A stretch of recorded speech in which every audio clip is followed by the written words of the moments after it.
कल भगवान का विवाह मैया के साथ में हुआ है, बड़ा सुंदर है।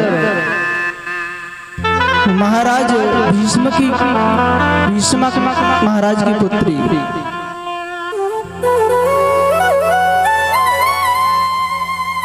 समय बदला और समय बदलने के बाद में कुछ समय बाद मैया रुक्मिणी के गर्भ से एक बालक का जन्म हुआ।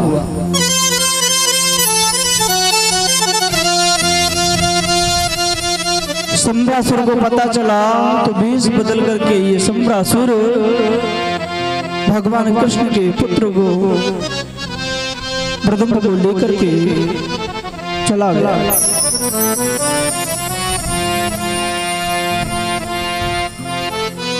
और लेकर के जब चला गया पुत्र को तो आकाश मार्ग में इसको नारद जी मिल गए।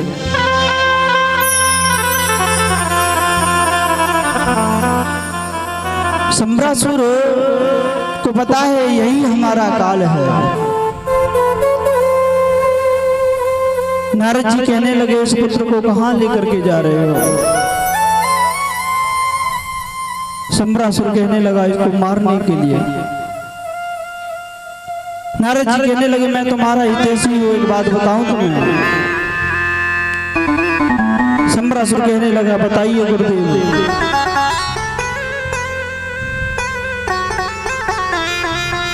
ये स्वतः ही बालक मर जाएगा और तुझे इसका पाप भी नहीं लगेगा।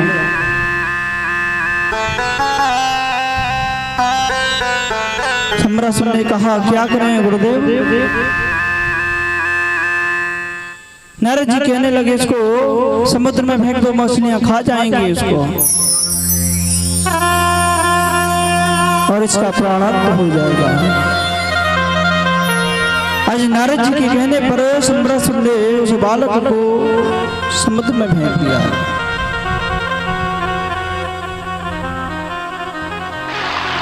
और समुद्र में एक मछली ने भगवान के पुत्र प्रद्युम्न को निगल लिया।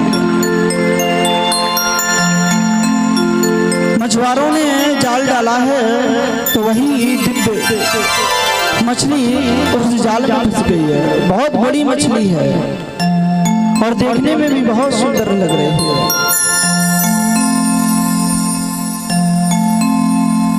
मछुआरों ने सोचा कि महाराज शंभरासुर को इस मछली को दूंगा, इतनी सुंदर मछली है तो शंभरासुर महाराज हमें कुछ संपत्ति देंगे। और शंभरासुर की कहते शंभरासुर के यहाँ लेकर के ये चले गए। शंभरासुर ने उस मछली को देखा, उस मछली को काटा तो काट करके उसमें एक बालक निकला है। और बालक उसके यहाँ शंभरासुर के यहाँ भोजन वाला बनाने वाली मायावती को दे दिया कि मैं इस बालक का क्या करूंगा, तो उसका लालन पोषण कर।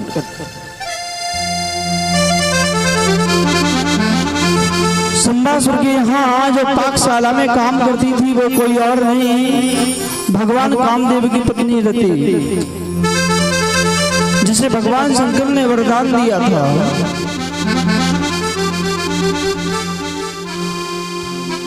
कि जब भगवान कृष्ण का द्वापर में अवतार होगा तो उनके पुत्र बनकर के तुम्हारे पति आएंगे। रामायण में ये कथा मिलती है।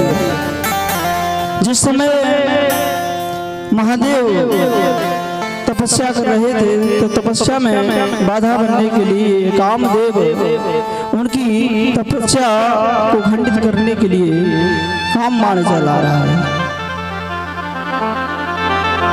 माता पार्वती का मिलन शंकर जी से कराने के लिए देवताओं ने जब कामदेव को भेजा और कामदेव ने भगवान शंकर पर जो ही बाण चलाए हैं, भगवान शंकर के तीसरे नेत्र से कामदेव जल करके भस्म हो गया। कामदेव की पत्नी रति रोने लगी, भगवान मैं कहाँ जाऊंगी, किसके सहारे रहूंगी, मेरे पति को तो आपने मार दिया है। भगवान शंकर कहने लगे कोई बात नहीं, तो चिंता मत कर, जब भगवान श्री कृष्ण का अवतार होगा द्वापर में तो तेरे पति तुझे प्राप्त हो जाएगा। गोस्वामी तुलसीदास जी बड़ा सुंदर लेखन किया है। जब जदुवंश कृष्ण अवतारा, जब जदुवंश कृष्ण अवतारा,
जब भगवान कृष्ण का द्वापर में अवतार होगा तो तुम्हारा पति तुम्हें प्राप्त हो जाएगा। भगवान शंकर से ऐसा वरदान लेकर के रति प्रसन्न हो गए और भगवान कामदेव का इंतजार कर रही है। वही कामदेव भगवान सम्रासुर की पाकशाला से मैया रति को आज मिल गए हैं और रति मैया ने कुछ ही क्षणों में, कुछ ही समय, ज्यादा समय नहीं लगा है, और कुछ ही समय में मैया रति ने इन्हें रसायन विद्या से बड़ा कर लिया है। और एक दिन मैया रति कामदेव को काम पीड़ित भावना से निहारने लगे हैं। तो भगवान कामदेव कहने लगे कि आप हमारी माता हैं और आप हमें कामनियों की तरह क्यों देख रही हैं? मातृभावमती क्रम्या वर्त से कामनी यथा। आप हमारी माता हैं और आप हमें इस भावना से देख रही हैं, क्या कारण है? आज मैया रति ने पूरा वृत्तांत बताया है और कहा है सम्रासुर का उद्धार करने के लिए तुम्हारा इस पृथ्वी पर अवतार हुआ है। मैं पूरे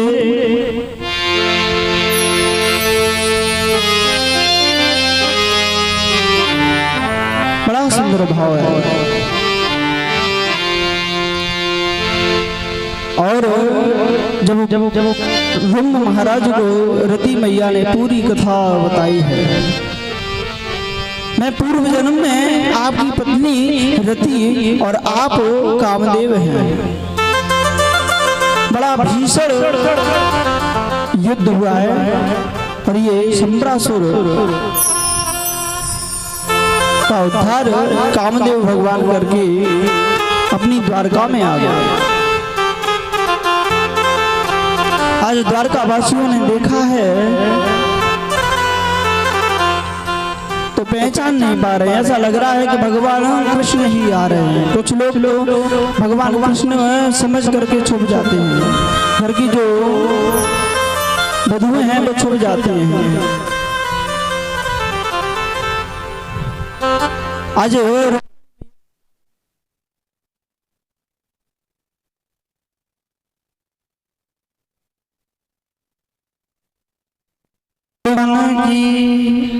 राजा परीक्षित ने प्रश्न किया है, गुरुदेव भगवान के 16,108 विवाह हुए हैं, मैं सुनना चाहता हूँ भगवान के अन्य विवाह कैसे हुए, बताइए भगवान। तो आचार्य सुखदेव जी कहने लगे हैं, आसीत सत्राजित सूर्यो भक्तस्य परमं सखा तस्मै मणि प्रादशो स्पष्ट भक्त वत्सलः। सूर्य के उपासक एक सत्राजित नाम के राजा थे, जिन्हें भगवान भास्कर से एक मणि मिली थी, जो कि 8 बार सोना रोज प्रदान करती थी नित्य प्रति। परीक्षित जी महाराज 8 बार सोना का मतलब गुरुजनों ने बताया है कि 20 किलो सोना नित्य प्रदान करती थी वो। और एक दिन क्या हुआ, उस मणि को लेकर के सत्राजित महाराज यादवों की सभा में पहुंच गए हैं। भगवान श्री कृष्ण वहां बैठे हुए हैं। भगवान श्री कृष्ण ने कहा है सत्राजित महाराज से, आपके पास में ये सुंदर मणि है जो कि 8 बार सोना प्रदान रोज करती है, बड़ी दिव्य मणि है। जहाँ ये मणि होती है वहाँ सूखा नहीं पड़ता है,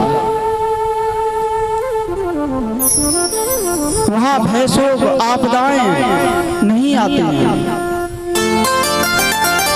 ऐसी मणि राजा के पास में होनी चाहिए। और आप इस मणि को महाराज उग्रसेन को दे दीजिए, जिससे प्रजा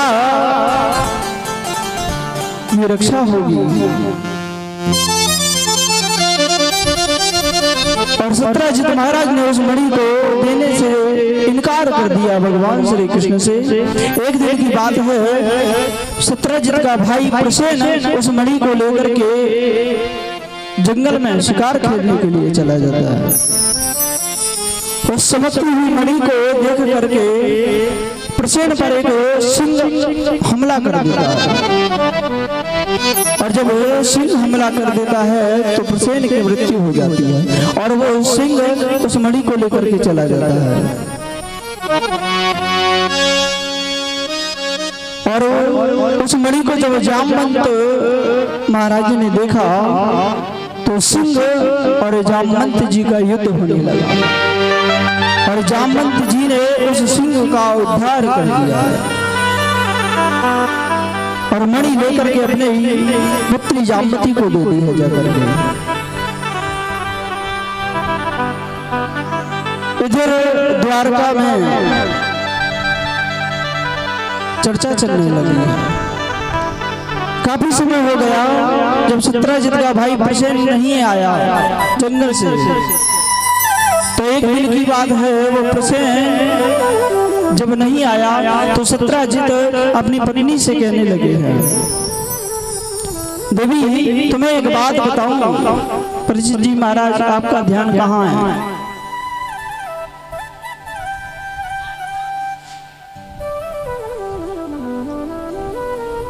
कथा कहाँ चल रही थी?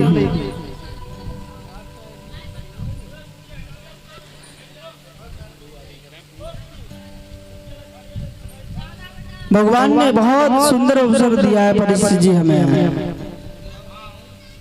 एकाग्रचित होकर के अगर हम भगवान की कथा श्रवण करेंगे ना तो हमारे लिए बहुत लाभकारी है। पता है भागवत की कथा क्या कराती है? ठाकुर जी के चरणों में प्रेम करा देती है, कुछ कराए ना कराए। ये मेरा दावा है। आप एकाग्रचित होकर के सुनो भगवान की कथा। भगवान के चरणों में आपका राग करा देगी। ये भागवत कोई साधारण पोथी नहीं है, ये साक्षात भगवान श्री कृष्ण का वांग्मय स्वरूप है भागवत। बड़ा सुंदर भाव है। और आज सत्यजित महाराज अपनी पत्नी से कहने लगे हैं, देवी मुझे तो ऐसा लगता है, एक बात बताऊं, किसी से कहना मत। सत्यजित की पत्नी ने कहा, भगवान मैं किसी से नहीं कहूंगी, आप बताइए क्या बात है। आजकल आप बहुत चिंतित दिखाई देते हैं, क्या कारण है। सत्यजित कहने लगे, देवी किसी से कहो नहीं तो मैं एक बात बताऊं तुम्हें। और सत्यजित कहने लगे, देवी एक दिन की बात है, हम यादवों की सभा में गए और वहां कृष्ण ने, द्वारकाधीश ने मुझसे मणि राजकोष में जमा करने की कही और मैंने उनकी बात का इनकार कर दिया।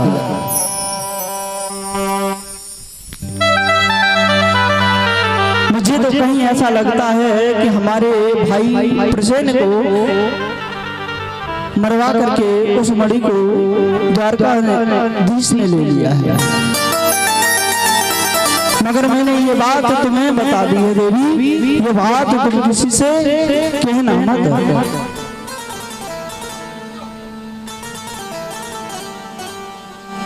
किसी से मत कहना। अब माताओं का तो स्वभाव होता है, अगर किसी ने ये कह दिया कि ये बात तो तुम्हें किसी से कहनी नहीं है ना, मैं तो बिल्कुल ना कहूँ, मैं तो इधर की उधर कहीं की करूँगी ना, किसी की बात को मैं इधर उधर नहीं करती। और सत्यजित की पत्नी के पेट में दर्द होने लगा। उसकी पड़ोसी नाई बहन का आवाज है, आजकल तू बड़ी दुखी सी चेहरा तेरो उतरो सो लग रहा है, का आवाज है, काय कुछ चिंतित है रही, का आवाज है बता। अरे बहन कोई बात नहीं, सब ठीक है ना। हाँ सब ठीक। मगर उसकी पत्नी कहने लगी है, अगर तू किसी से कहे ना तो मैं तो एक बात बताऊं,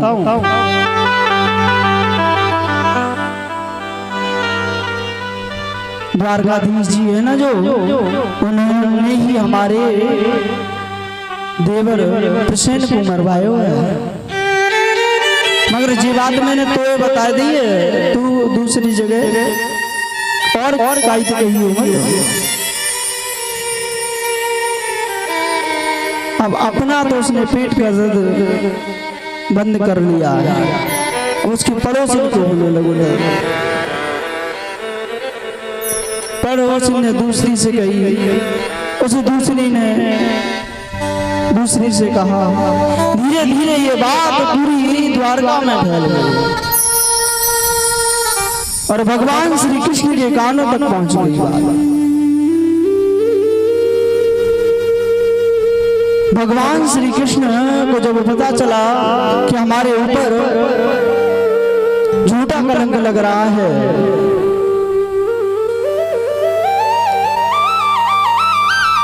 तो गर्गाचार्य जी के पास में गए हैं भगवान श्री कृष्ण। महाराज मैंने जो काम किया ना है बाको मैं मिथ्या दोष लग रहा है।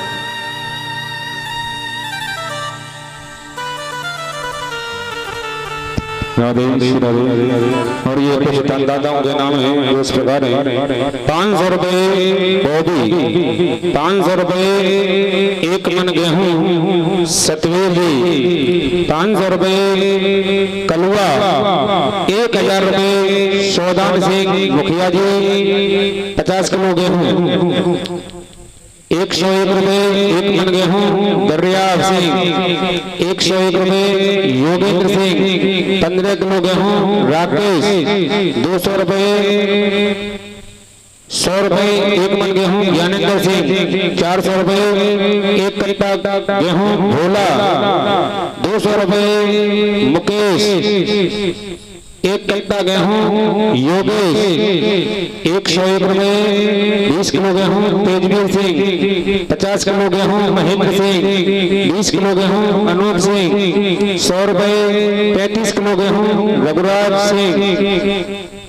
100 रुपए 20 किलो गेहूं दंगल सिंह बरका। 500 रुपए 40 किलो गेहूं सतवीर सिंह। ये सभी भक्त भंडारे मकान कर रहे हैं। भगवान इनकी सही मनोकामना पूर्ण करे।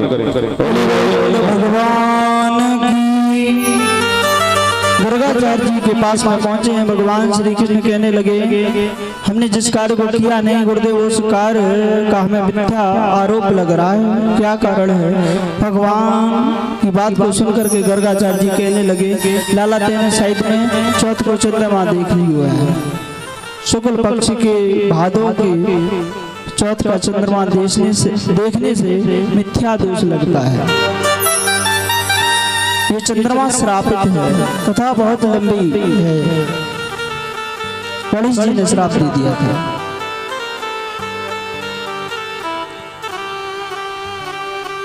भगवान श्री कृष्ण कुछ विद्वानों को लेकर के प्रसेन और रोचमणि की खोज में चले गए हैं जंगल में। तो आगे चल करके देखा है इन्होंने कि प्रसेन के वस्त्र पड़े हुए हैं, फटे हुए, धनुष बाण तरकस बड़ा हुआ है। आज पहचान गए यही प्रसेन है। आगे चले हैं तो सिंह के पद चिन्ह मिले हैं, पैरों के निशान मिले हैं। आगे देखा है तो वो सिंह भी मरा पड़ा है। और आगे चले हैं भगवान तो जामवंत जी के पैरों के निशान मिले।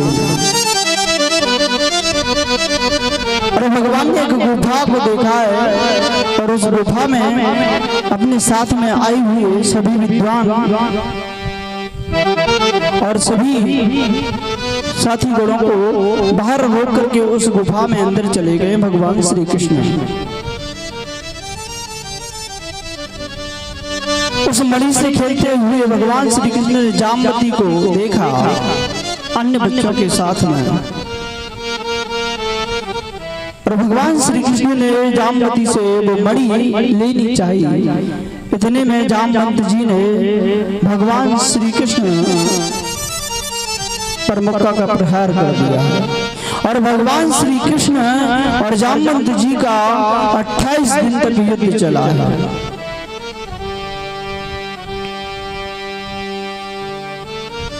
आज जामवंत जी की भगवान ने 28 दिन में नस नस तोड़ के रख दी है, अच्छी तरह से फोड़ दी है। और भगवान से पूछने लगे हैं जामवंत जी आप कौन हैं? मुझे तो ऐसा लगता है कि आप मेरे प्रभु श्री राम हैं।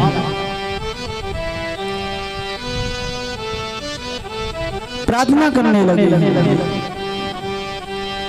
नारायण नमस्तेस्तु शंख चक्र गदाधरा दामोदरा वृंदाक्षे गोविंद मधुसूदना। हे राम पुरुषोत्तम नरहरे नारायण केशवा।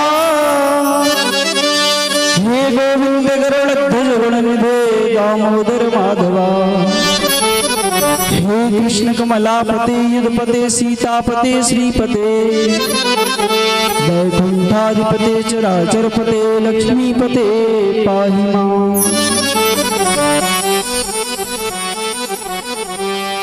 प्रणाम करने लगे हैं। मुझे याद आ गया कि मेरे राघवेंद्र सरकार मेरी कोटिया पर पधारे हैं आज।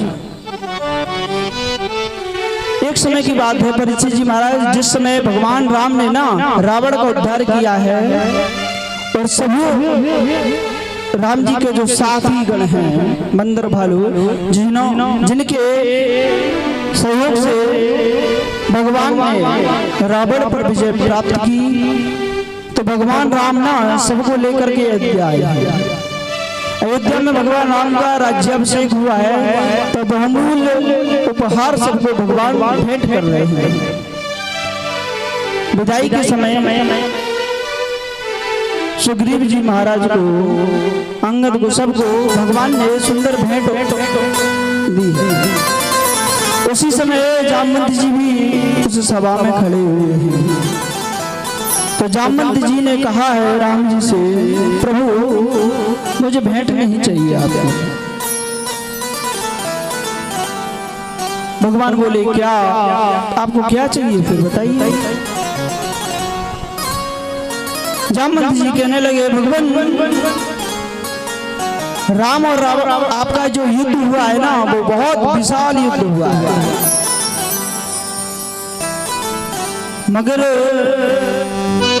मेरे मन को संतुष्टि नहीं हुई है।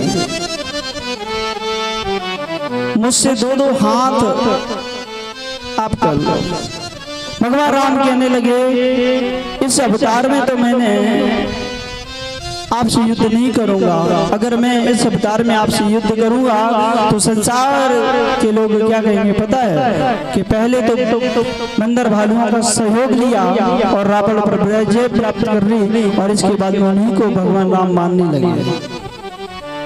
मगर इस मनोरथ को आपके में जब हमारा कृष्ण अवतार होगा द्वापर में, तो आपके उस मनोरथ को मैं पूर्ण करूंगा। और यहाँ भगवान श्री कृष्ण ने जामवंत की नस नस ढीली कर दी। 28 दिन तक युद्ध चला है, और जामवंत जी पहचान गए मेरे प्रभु और प्रणाम किया और कहने लगे हैं, भगवान आपका किस कारण आगमन हुआ है यहाँ।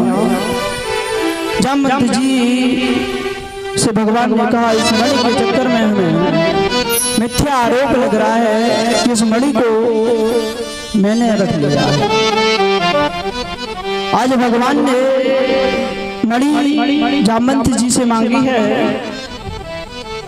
तो जामवंत महाराज ने अपनी पुत्री जामवती और मणि दोनों भगवान के चरणों में समर्पित कर दी।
बन जाऊं